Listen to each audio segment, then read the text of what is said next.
everybody. We're back again. Daggy and Beaver are with you to get stuck into day 2 of the Cox Plate Carnival at the Valley. Excited, Beaver? Very excited, Daggy. Looking forward to the Cox Plate. It's an interesting race, probably one of the most interesting we've had for a while. Bit of a mix and match affair there. So. It's a cracker because you could, any narrative, and we'll get to it, of course, any narrative you give me, I couldn't argue against it. If you made a case for any horse in that race, maybe bar Jewis, I'd say fair enough. Yeah, it's a really open field with an open market, some standout horses there, but we'll leave that to when we get there. Yeah. We've already, if you've tuned into this for the first time, of course, check out progretracing.com.au, subscribe, leave some feedback. But we've also done the Manikato Stakes meeting. That's up on YouTube by the time you're... And, of course, on Spotify. If you search for Show Us Your Tips on Spotify, you can listen to us there. But that show is already up by the time you're watching this. But we're going to kick off at the Valley. The track should be good, and the rail is listed as still being in the true position, which I believe will be the case. So... by the time we start getting 15, 16 races deep, Beaver, do you think we want to be off the fence? I would guess so. Probably helps those coming a little bit wider and swooping there after it's probably been churned up a bit there. And we'll have to monitor that throughout the Friday night and the early races on Saturday. Absolutely. I feel like I've learned a little bit on pace and a little of my selection, so we'll just see how that all pans out. But we're going to kick off with the 1,000-metre handicap, and I will let you do said kicking. Yeah, thanks, mate. Interesting affair here. I'm going to give Unflinching another go here. Probably first start was it led and just faded quite heavily there, which was unusual. I'm hoping that was a bit of an anomaly, and from gate 2 here can lead and hopefully hard to chase, albeit question mark over the jockey, I guess. There is indeed. Might be on the outside. I thought it was disappointing first up, and went away and trialled again and didn't trial fantastically. So I've gone around it. I've actually come up with the favourite in Taunting, who gets Damien Lane, is just going to be right spot in this race. Just going to be zodding straight onto the back of the pace and pulling off Unflinching's back about the 250 and hopefully running away and winning by about a length. Coming off a nice win. It is Adelaide form, which I've potted for the rest of the card. But in this particular race, I like it, so I'm going to go with it. But there's better races to bet into as we get on with this, including the second, which is the 1,000... Well, I don't know if this is any better. Thank you. The 1,000-metre English banner, producer Mariah just bringing my cuppa. For the 2-year-olds, all on debut. Beaver, have you been able to make a case for anything here? Look, not really. It was really hard to get a guide on some of these.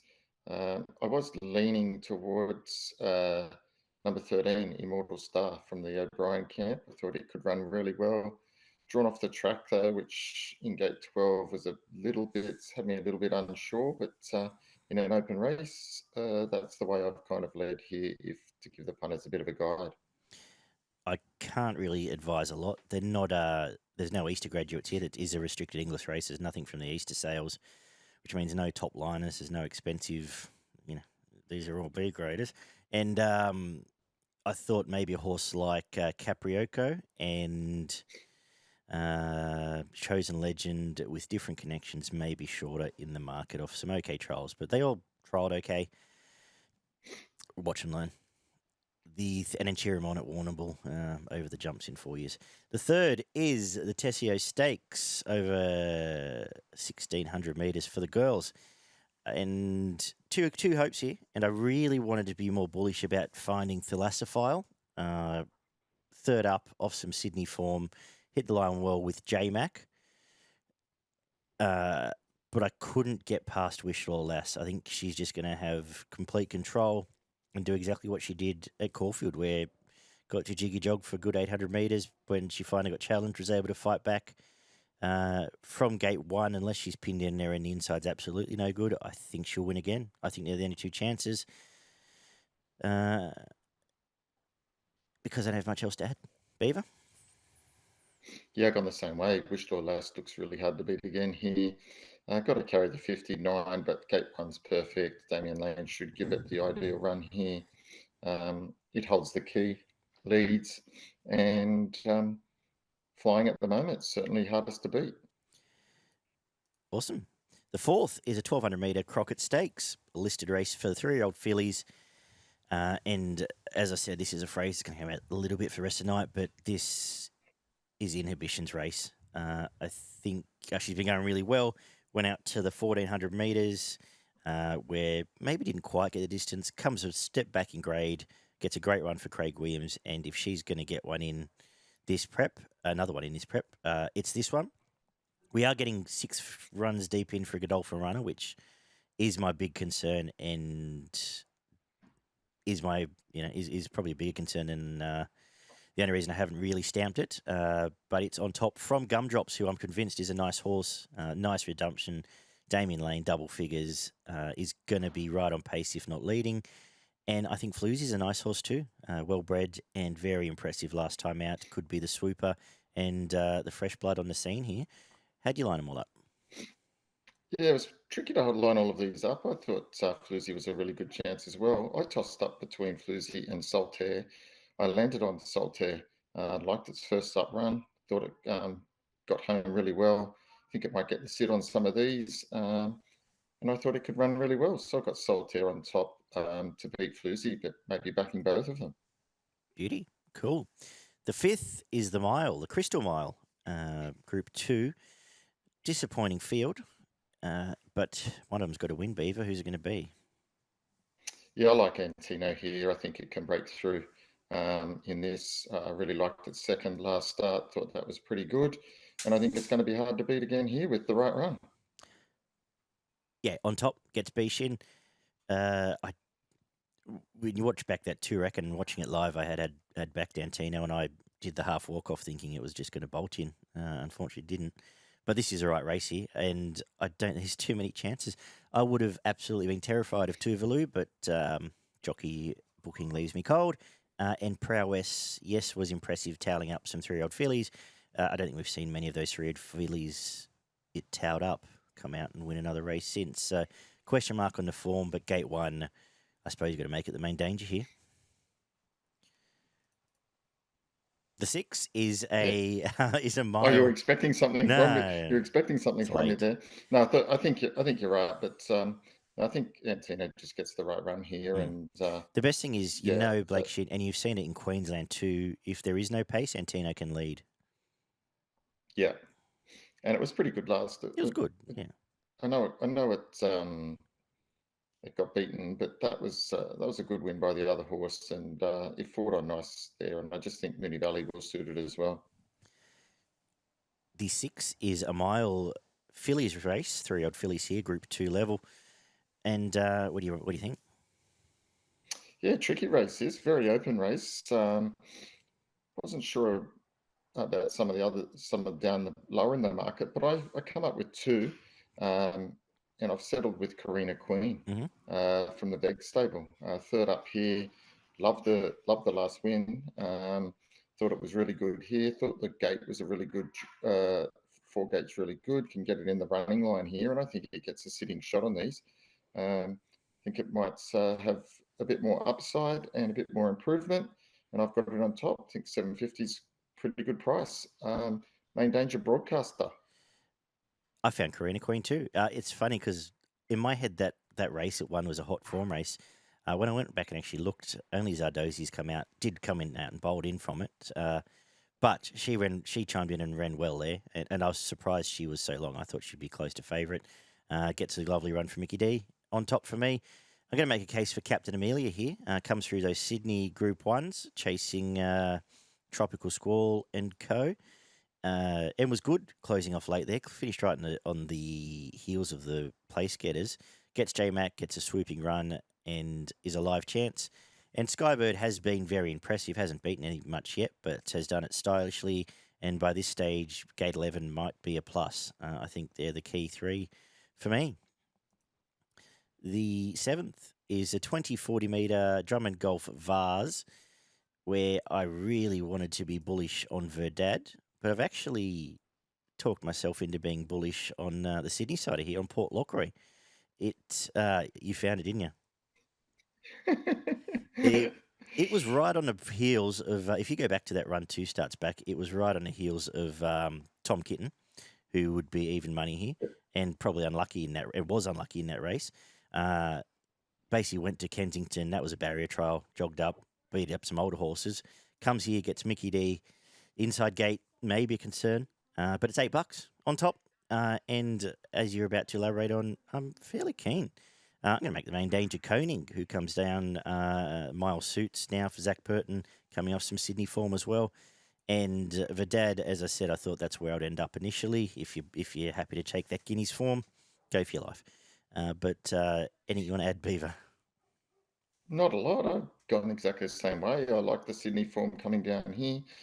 I thought it was well fancied last start. They backed it quite heavily and won convincingly there. I think that's a good line for here. And after that, I guess this was probably a target, and that's why they backed it off the map, knowing that last start. And here it is again. And I think it's going to run really well. As long as it doesn't get locked away on that inside gate, gets off the right time, it's going to be hard to beat. Over the 2000s, I think they can do that. I thought Sunsource was a chance around the $11 mark. I think it can run well and be the main danger. But Port Lockroy on top for me, I think good $8 each way odds. A question without notice, and one I don't have an answer to. What do you make of all these 3-year-olds? Because, we've seen random horses bolt in off perfect runs, then get beat next start. We've seen the Fillies beat up the boys a few times. Then we've seen, obviously, they go back to midweek grade and tail up some older horses. They're hard to line up just yet. I don't quite have a feel for them. I think that's right. I think there's a few that you want to probably I know we'll see get to how they go. We'll get to the Cox Plate as well. I know we've got that coming, but yeah, it's weird. I think Port Lockroy is a genuine potential Derby horse. Mm-hmm. I think they might have had this pin for it for a while, and this will tell us if it runs well here. Because I think the Derby is a really open race at the moment. You've got some horses, as you said, the form's a bit mixed. Riff Rocket was pretty disappointing last start after being ultra impressive. I just couldn't back it at $2.80 in a Derby, which it currently is.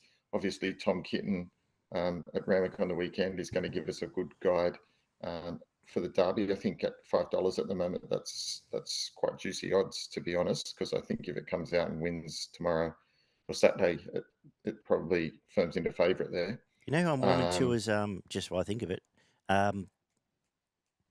the John Sargent horse in that race later. I think it's a Derby chance. Don't you think? So you think, Colt? I'll get to it later. We'll see. We'll get there. Yeah. Yeah. So, and then there's just a bit of other form here. Militarized, obviously taking a different form line to some of the others. I don't even know what they've done with Stepati now, and what the plans with that is. But I think it's still in the Derby markets, but it's gone from a one-stage favourite. I still think it's a chance if that's where they take it, because the last run it sat wide. It didn't get any cover. It kind of was ridden a bit closer to the speed.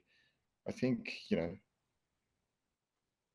it's still not out of it, given the type of mixed form that we have seen. Griff kind of led a merry dance there and just couldn't run it down. But I wouldn't rule it out. Still, I think it's packed with so much class that you never know. Maybe the 2500s out of is too much to ask, but not with what I've seen so far going around.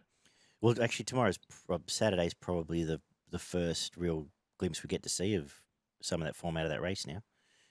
We'll definitely have a better line after Verdad and co run. Yeah, just an interesting thought. I was thinking about today, and I don't know how to line them all up just yet. Anyway, the 8th is the 1200 metre Group 1 Manikato Stakes, which looks much better on this card than it did on the Friday night for years and years. That said, we get to see Imperatriz take on a little bit of Everest form here, and maybe again, draw its strings to find lines through them. Is anything going to beat her though?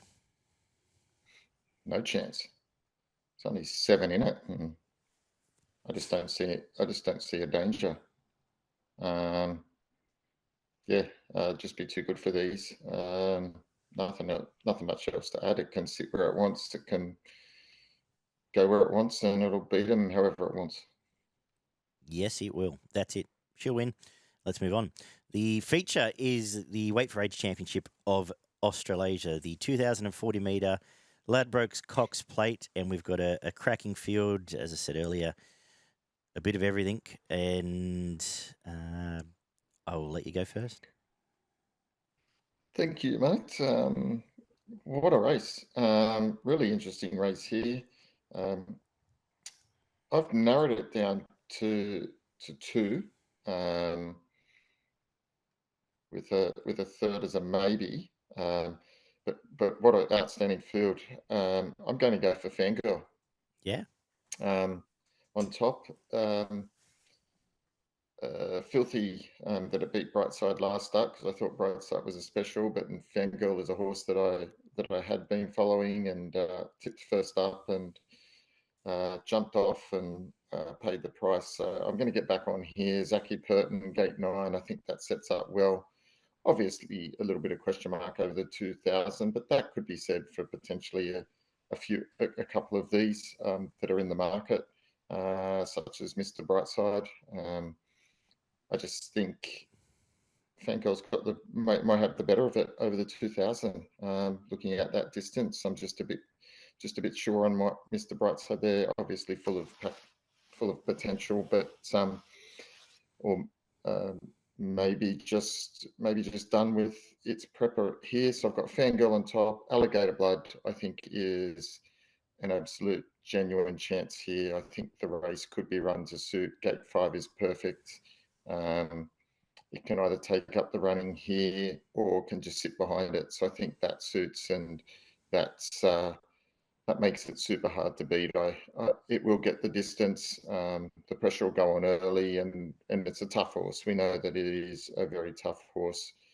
So I've got it as a genuine chance, and then Gold Trip backing up. Certainly got the capability to dash over the top of these. I am a bit concerned at the Valley, and whether the Valley really suits it, but it's run some good races at the Valley before without sort of figuring a 3 back. It came from last on the turn with 62 and was finished over the top of Young Werther there, but didn't quite get there. They brought it here, so it must have backed up well from the Cup, Caulfield Cup. That was an outstanding run in the Caulfield Cup as well. So yeah, I think it's a genuine chance. Just not sure if they're going to take it to the Melbourne Cup, given the kind of preparation. Interesting. Caulfield Cup, Cox Plate, Melbourne Cup. It's asking a lot. It is asking a lot, and that's why I think this is a barrier trial, albeit a $5 million one. 2,400 week back to 2,000 with a grand final in 10 days. Yeah, I think the grand final's in 10 days. What started it all then? They might not. Might be too firm. Yeah. Okay, cool. I went around it for the same reasons. I have come up with the European, Victoria Road. We know how good Aidan O'Brien is when he travels. They've brought this one out, has some top form lines over there. I've heard him go on record and say this is a better horse than Adelaide, who came out and won. They all say that every time they come out. And they found the best Valley jockey in Blake Shin. It can count right behind the pace. I think it's a very live chance from Fangirl, who I think is the best of the local hopes. Smashed Mr. Bright. Didn't just beat Mr. Bright, so I gave it a start and a smashing. And Mr. Brightside owned all the Melbourne form. So she is the main chance. Waller, a sneaky Waller. Cox Plate would not surprise me. I think Alligator Blood's the absolute hard head, next best. And the more I've thought of it, my gut says King Colorado is going to run it. This is a horse I've never had an opinion of, but was finishing really well in that Guineas race. When they all got that little bit of interference, it got sort of bumped a bit further back than it may have finished. And by this stage, gate 10, clear air. 3-year-olds don't win heaps of Cox Plates, but they run a lot of placings. And I feel like this might be the one that, with no weight on its back and Mickey D, just runs into a place at a big price. That's why I've seen the race, but it's a cracker. We've both penned Romantic Warrior, just not good enough. Oh, it may well be good enough, but I'm not sure after the first up run that it's going to be. That was, if it's as good as what they thought it was, that had the ideal trip to win that and didn't. It'll have to improve and improve a lot, and can win without my money. Does it start favourite? Is there a world pool? I suppose if there's a world pool, it starts favourite. If there's not, There's a world pool. That's what they're saying, right? It is world pooled, which means it's going to start favourite, which just helps get better odds the others. yeah, I can't back it as favourite. And I've heard every opinion from the fact it's improved 10 lengths, from the fact it's a cat to every other, every expert wanted to say this, that, the other. If it wins, it wins. It'll be a losing race for me if it does, I think. We'll just, Yeah, I think that's right. as you said, get better price on the tote for everything else. The 10th is the Red Anchor Stakes, another 3-year-old race, a Group 3 level, and I am going to... Tricky finish. I wanted to make the case for these two Sydney colts that have come down, and I don't know which one I want to make the case for. I think they're both talented, Schwartz and the other one. I've just forgot its name. Schwartz and never mind, it's come out. La Perrine. I guess Schwartz is on top. Gate 1's now a concern, actually. J Mac, that was an impressive win, and I think has plenty of upside. To beat Archo Nacho, nothing at all went right, and it will run better here. I think they're the two for me. Gate 1 and 2, I could completely flip by race time, but we'll see how the track's playing. What do you reckon? Gone for Schwartz myself. I think it can run really well. Love the first up win. Love the fact they brought it here. Obviously had an opinion of it. Ran well in all its trials. Went to Gosford for a kill at $1.30, 1B3.5, untouched, and straight to Melbourne. Got it on top, and I think it can run really well in this race. So that's the way I'm going. Lovely. Good stuff. Which way are you going with your Cox Plate Quaddie? My Cox Plate Quaddie starting in race 7, the first leg. I'm going number 1, Sunsource. Number 3, The Dad. Number 6, Port Lockroy. And number 7, Coning. In the race 8, I'm going number 6, Imperatrix. That'll do. Allows us to load up elsewhere. In the third leg, the 9th race, I'm going number 2, Zaki. Number 4, Alligator Blood. Number 5, Gold Trip. Number 8, Fangirl. And number 11, Militarize. Sorry, Daggy, leaving yours out, mate. Okay, both of them. Thanks. Gate 3, Zach Lloyd. Yeah. For Militarize. Yeah. It'll beat King Colorado. Right, let's have a beer on that. Okay, hero. And in the last leg, race 10, I'm going number 3, Archo Nacho. Number 6, Loose on Gin. Number 10, Schwartz. Awesome. Leaving out the top couple. Cool. Yeah, leaving out the top couple, mate. Perfect for ProGritRacing. Showing some kahunas, mate. I like it. As you have always done, Beaver, for ProGritRacing.com.au. Right. What are your kahunas telling you is your best in value? Yeah, look, there's plenty of opportunities around here, plenty of value. My best is race 5, number 4, Antino. I think it'll be getting the chockies for us. And I'm going to go my value, race 6, number 3, Carina Queen. My best is race 1, number 3, Taunting. I think it starts today well here. And my value, race 7, number 6, Port Lockroy. And I agree with Carina Queen as well. We've got to also get stuck into Randwick, where the rail moves back to the True bit of rain around tonight, bit of rain around tomorrow. I think it plays dead. Yeah, it'll get to eventually get back to a good throughout the afternoon. And we've got the invitation and some good racing, actually. Shockingly good card at Randwick. We kick off, though, with a midway, 1100 metre benchmark 72, where this is not as shockingly good. But I will open with Chief Conductor on top here. Sat outside lead in a strong Warwick Farm race the last time out and was good first up. Jetabil has since run well on the weekend, and Written in Code's a good horse. Start the day with It from IPO, who was a nice resumption, covering ground out wide behind Fire Lane there. And coming back to midway grade, I think is going to run well as well. What have you made of this, Beaver? Went the same way. Chief Conductor for me, you're right. First up run was really good. Gets a 3 kilo claim here, but I don't know much about A. Roper. She's come so over we'll from see there, but Adelaide, I believe. Yeah, she's right. okay. There you go. But no, this horse has got some decent form, and I thought the first up run was better than what most of these can produce. So gate 4's ideal. Should be winning. The second is a 1200 metre benchmark 78. Who do you like? Yeah, not a race I'm overly keen on here. None of these win very often. I'm going for Pioneer River to finally break through. It's been racing in some decent company behind horses like Stanislas, Kaboo, and Diamond Dealer. I thought they're all decent enough horses, and ran third behind Benedetta back in August. So that's all pretty good form lines for a race like this. Got it on top to finally break through. Gate 1's ideal.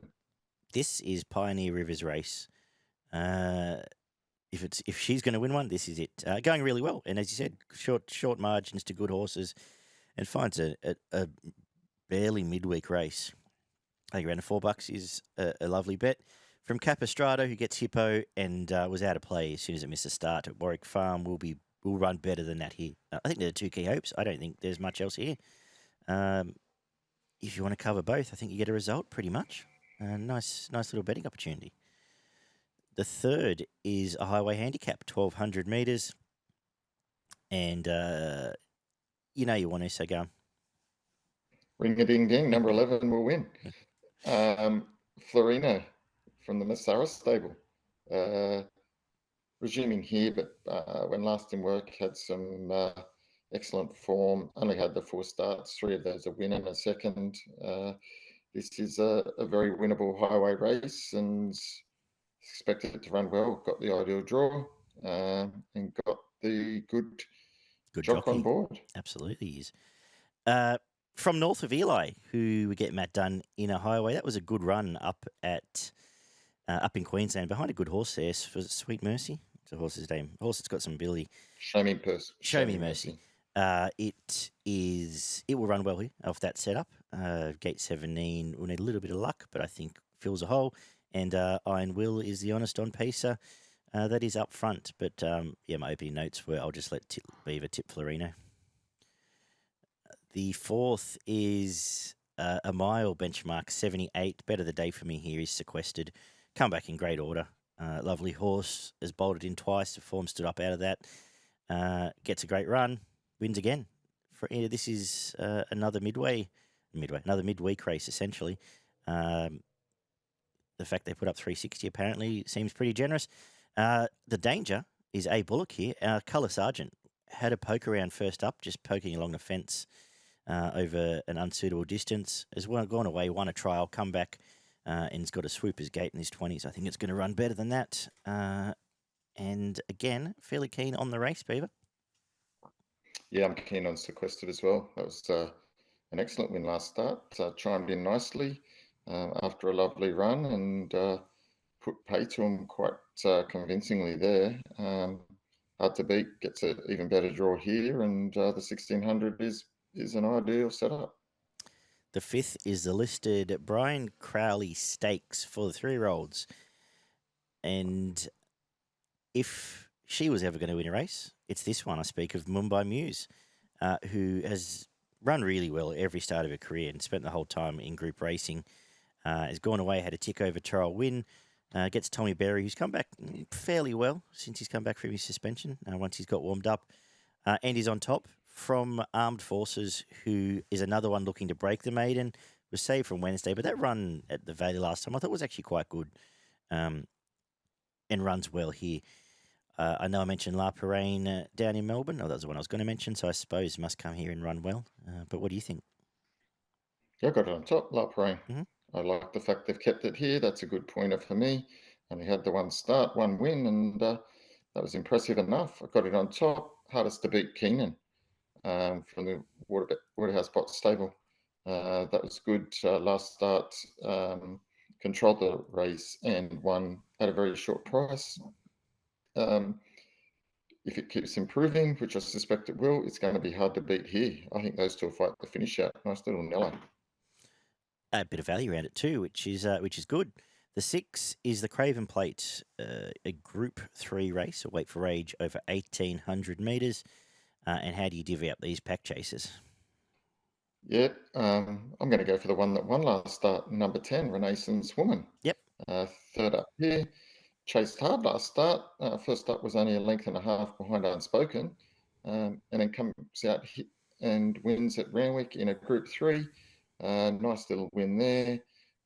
Carried the 56 there, so keeps it the same weight, and I think that's probably got a bit more improvement. Yep. Was fantastic first up. You could actually see her just gas out there late. That was first up a mile. Second up a mile, really savaged the line and won well. And comes to a race where none of these want to win at all. So clearly on top from Numerian, who will run better than first up. Was dragged back from a wide gate. Now gets Hippo second up out to a distance. Would almost lead this race, and I think will be the main danger. That's the race for me. Quaddy kicks off with the Group 1 $2 million Champagne Stakes for the 3-year-olds. Glad You Think So was the horse I was trying to think of for the Derby. We see it here. Port Lockroy still in this market. Have you seen an update on where it's going at all? No, I haven't. No, me neither. That all being said, who do you like? Tommy Kitten. I think Tom Kitten's super hard to beat. Absolutely murdered last start. Yeah, should have just won. Wasn't one of Nash's better rides. Don't think he'll make the same mistake here. But Especially because he's not riding it. Good point. That's why. But gate 1 here doesn't make sure that it won't get sort of stuck on the fence is the only danger. Needs to just make sure it gets out in plenty of time here. Rafa Tackett will lead because it's got to come across from the 11. There'll be enough pace on here. Just don't make the same mistake, Hippo, and you'll be collecting the chockies. What I like about Hippo too is he'll use gate 1. I think it lobs first 5, and if it lobs first 5, it wins. Yeah, from Ravello, who got completely spat at the back. What do you want me to say to that? I just think it wins just, anyway. nods gently or something. Ravello spat at the back last time in the same race. And I think does run better than that. Was built into something before that, and a horse off a complete PR at Kembla. I think can run well in Madatsu. Over from New Zealand out to the distance. Might give us a cheeky sight for the trifectas and first fours.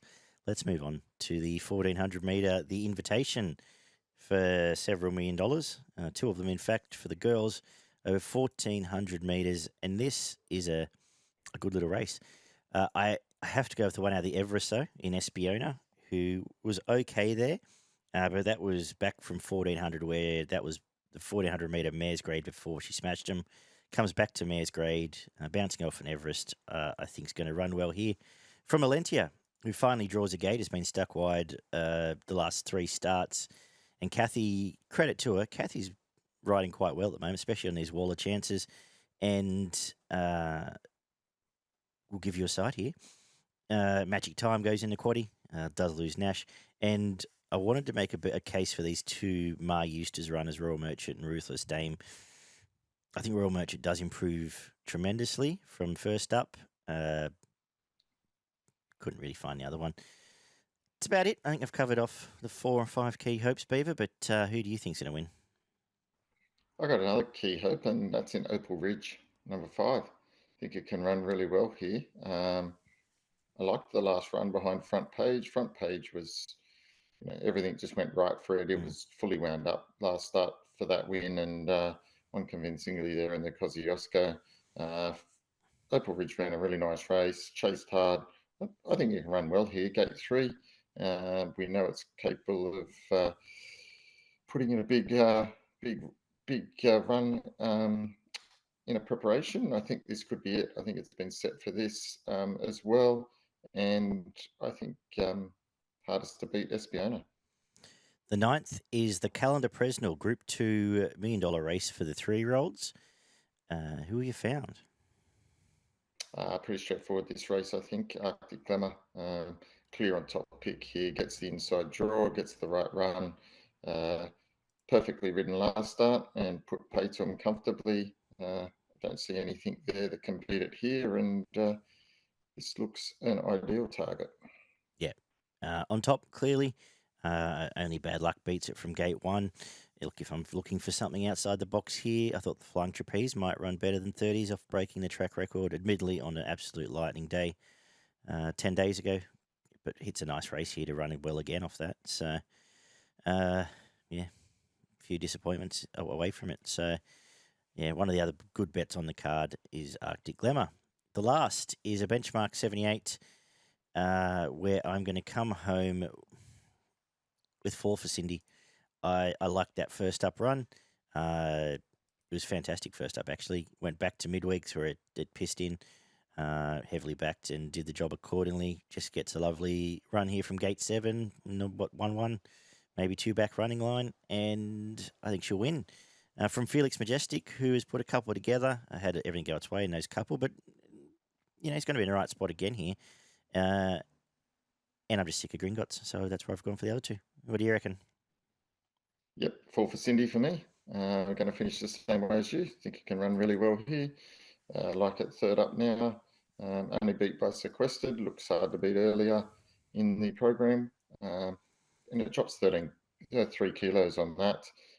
Come out last start, carrying 60.5 and walked in at short odds. Keeps improving, and I'm pretty keen on it here.